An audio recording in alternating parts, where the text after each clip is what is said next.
आज हम स्टडी करेंगे यूजेस ऑफ मेटल्स के बारे में। और अगर हम अपने टाइटल में बात करें वर्ड मेटल की, तो मेटल कहा जाता है धातु को। तो हमने देखते हैं उनके यूजेस यानी कि उनके फवाइद हम देखेंगे। तो अगर हम साथ में स्टार्ट करें एग्जाम्पल से, तो हम देखते हैं कि कुछ मेटल्स जो है वो हार्ड होती हैं, सख्त होती हैं, कुछ सॉफ्ट होती हैं। इसी तरह से हम देखते हैं कि एक मेटल जिसे कि मरकरी कहा जाता है, वो लिक्विड स्टेट में होती है, माया स्टेट में। जैसे कि हम देखते हैं पानी, वो क्या है, वो लिक्विड स्टेट में है। अब जैसे यहाँ पर हम अपने सामने डायग्राम में देख रहे हैं थर्मामीटर। थर्मामीटर के अंदर हमें एक लाइन नजर आ रही है। ये जो लाइन हमें नजर आ रही है, ये क्या है, इसके अंदर मौजूद होता है मरकरी। मरकरी की अगर हम खसूसियत की बात करें कि हम इसे थर्मामीटर में क्यों इस्तेमाल करते हैं, तो हम देखते हैं कि ये एक्सपेंड करता है, यानी कि ये फैलता है जब इसे के हीट किया जाए। इसी तरह से हम देखते हैं कि ये कॉन्ट्रैक्ट करता है, यानी कि ये सिकुड़ जाता है जबकि इसे कूल किया जाता है, यानी कि ठंडा किया जाता है। और जैसे कि हम जानते हैं कि जो थर्मामीटर है उसे किस लिए इस्तेमाल किया जाता है। थर्मामीटर को इस्तेमाल किया जाता है जब हमने टेम्परेचर यानी दर्जा हरारत को मेजर करना हो, उसको मापना हो। यानी थर्मामीटर हम इस्तेमाल करते हैं टेम्परेचर को मेजर करने के लिए। जैसे कि हमने बात की थी कि कुछ मेटल सॉफ्ट होती हैं, कुछ हार्ड होती हैं। तो अब अगर हम बात करें हार्ड मेटल्स की, तो हार्ड मेटल्स को इस्तेमाल किया जाता है जिसमें हम देखते हैं कि रेलवे लाइन, जैसे कि यहाँ पर हम अपने सामने देख रहे हैं कि रेलवे लाइन जो है उसमें भी धात इस्तेमाल हो रही है। और रेलवे लाइंस की बात की जाए कि रेलवे लाइंस जो है उनमें ज़्यादातर क्या इस्तेमाल किया जाता है, तो हम देखते हैं कि स्टील। और अगर स्टील की बात की जाए तो हम देखते हैं कि लोहा और उसके अंदर थोड़ा सा कार्बन और थोड़े एलिमेंट्स जो है उनको मिक्स किया जाता है, तो बनता है स्टील। अब इसी तरह से अगर हम हार्ड मेटल्स की बात करें, तो हम देखते हैं कि जो हार्ड मेटल्स हैं उन्हें इस्तेमाल किया जाता है ब्रिजेस यानी पुल वगैरह बनाने के लिए। जैसे यहाँ पर हम अपने सामने डायग्राम में देख रहे हैं ब्रिज की डायग्राम। इसी तरह से अगर हम शिप्स की बात करें, तो जैसे यहाँ पर हम अपने सामने देख रहे हैं शिप की डायग्राम, तो उसमें भी बहुत सारी मेटल्स, बहुत सारी धातें जो हैं वो इस्तेमाल की जाती हैं। अब अगर हम मेटल की एक और साथ में देखें प्रॉपर्टी, तो जैसे कि हम जानते हैं कि जो मेटल्स हैं उनकी शाइनी सरफेस होती है, मतलब चमकदार। जैसे यहाँ पर भी हम देख रहे हैं कि क्या मौजूद है, ज्वेलरी मौजूद है जो कि मेटल से बनी हुई है और जिसकी सतह जो है वो शाइनी होती है। इसलिए इन्हें इस्तेमाल किया जाता है ऑर्नामेंटल और डेकोरेटिव ऑब्जेक्ट्स, यानी सजावट के लिए, आराइश के लिए, खूबसूरती के लिए जो हम बहुत सारे ऑब्जेक्ट्स, बहुत सारी चीज़ें बनाते हैं उन्हें ऑर्नामेंटल या फिर हम कहते हैं कि डेकोरेटिव ऑब्जेक्ट्स। उसमें भी बहुत सारी धातें हम इस्तेमाल करते हैं।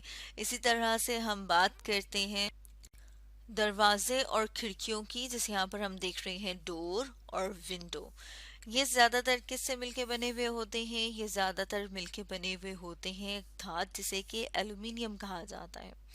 जैसे कि हमने बात की थी कि जो मेटल्स हैं उनकी क्या होती है, शाइनी सरफेस होती है। जैसे कि यहाँ पर हमने देखा था कि क्या मौजूद है, इसमें ज्वेलरी मौजूद है। तो हम देखते हैं कि ये जो ज्वेलरी है या ये जो ऑर्नामेंट्स हैं, ये ज़्यादातर किस धात से बनाए जाते हैं, ये ज़्यादातर बनाए जाते हैं गोल्ड और सिल्वर से, यानी कि सोने और चांदी की चीजें। जैसे हम देख रहे हैं कि ये कड़ा हमें नजर आ रहा है कि ये सोने का है और इसके अंदर जो मौजूद है किससे मिलके बने हुए हैं, ये चांदी से।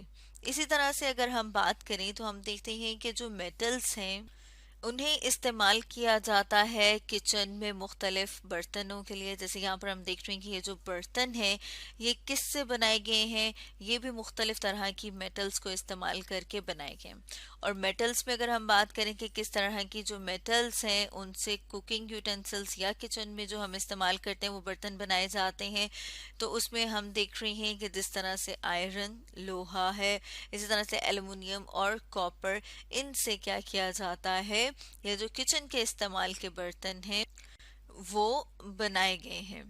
अब ये जो किचन के इस्तेमाल के बर्तन है ये क्यों बनाए गए हैं, क्योंकि हम देख रहे हैं कि जो मेटल्स हैं उनका बॉइलिंग पॉइंट और मेल्टिंग पॉइंट बहुत हाई होता है।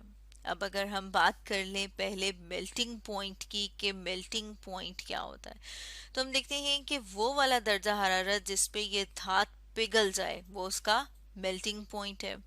इसी तरह से अगर हम बॉइलिंग पॉइंट की बात करें तो हम कह रहे हैं कि ये मेटल, ये धात, कोई भी अगर हम बात करें, फॉर एग्जांपल हम आयरन की बात करते हैं कि अगर वो जिस खास दर्जा हरारत पे वो उबलना शुरू हो जाए, बॉयल करना शुरू हो जाए, वो उसका बॉइलिंग पॉइंट होता है।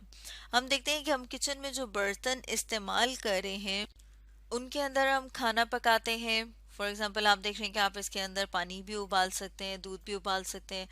अब वो तो उबल जाएगा लेकिन इस बर्तन को कुछ नहीं होगा क्योंकि इसका अपना जो मेल्टिंग या बॉइलिंग पॉइंट है वो क्या है, वो बहुत ज़्यादा हाई है। इसी तरह से हम देखते हैं कि बहुत सारी जो मेटल्स हैं, बहुत सारी जो धातें हैं, उन्हें इस्तेमाल किया जाता है, उनसे मुख्तलिफ प्लेट्स बनाई जाती हैं और मुख्तलिफ वायर्स बनाई जाती हैं।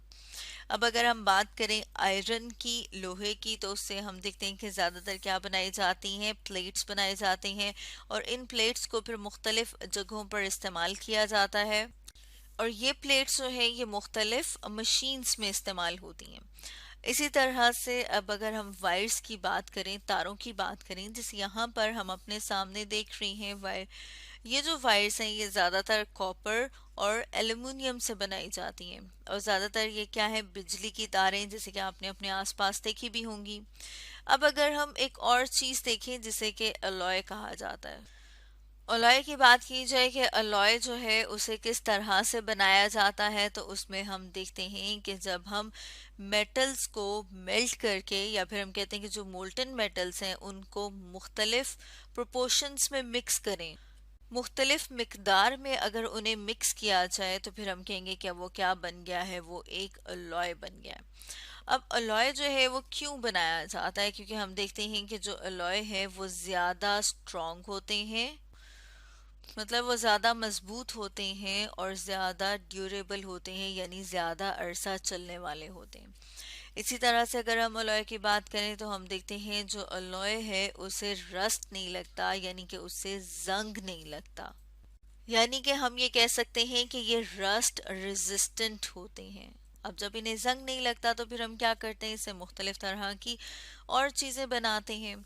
जैसे कि अगर हम मिसाल ले लें जर्मन सिल्वर की, अब ये जो जर्मन सिल्वर है ये भी क्या है, ये भी एक अलॉय है और ये वाला जो अलॉय है अगर हम इसकी बात करें कि ये किस किस मेटल से मिलके बना हुआ है, तो इसमें हम देखते हैं कि कॉपर, जिंक, निकल जो है इन्हें इस्तेमाल किया जाता है और फिर जो अलॉय बनता है उसे जर्मन सिल्वर कहा जाता है। और जर्मन सिल्वर से फर्दर आगे और कौन सी चीज़ें बनाई जाती हैं, इसे ज़्यादातर जो है वो ज्वेलरी यानी कि जेवरात बनाने के लिए इस्तेमाल किया जाता है, जैसे कि यहाँ पर हम अपने सामने डायग्राम में भी देख रहे हैं। अब अगर इसी तरह से अगर हम एक और अलॉय की बात करें जिसे कि ब्रास कहा जाता है, और ब्रास की बात की जाए कि किस किस से मिलके बनता है, तो हम देखते हैं कि ये कॉपर और जिंक से मिलके बनता है। और साथ में अगर हम इसके इस्तेमाल की बात करें कि इसे हम इस्तेमाल कहाँ पर करते हैं, तो हम देखते हैं कि इसे इस्तेमाल किया जाता है मुख्तलिफ पाइप्स वगैरह को बनाने के लिए।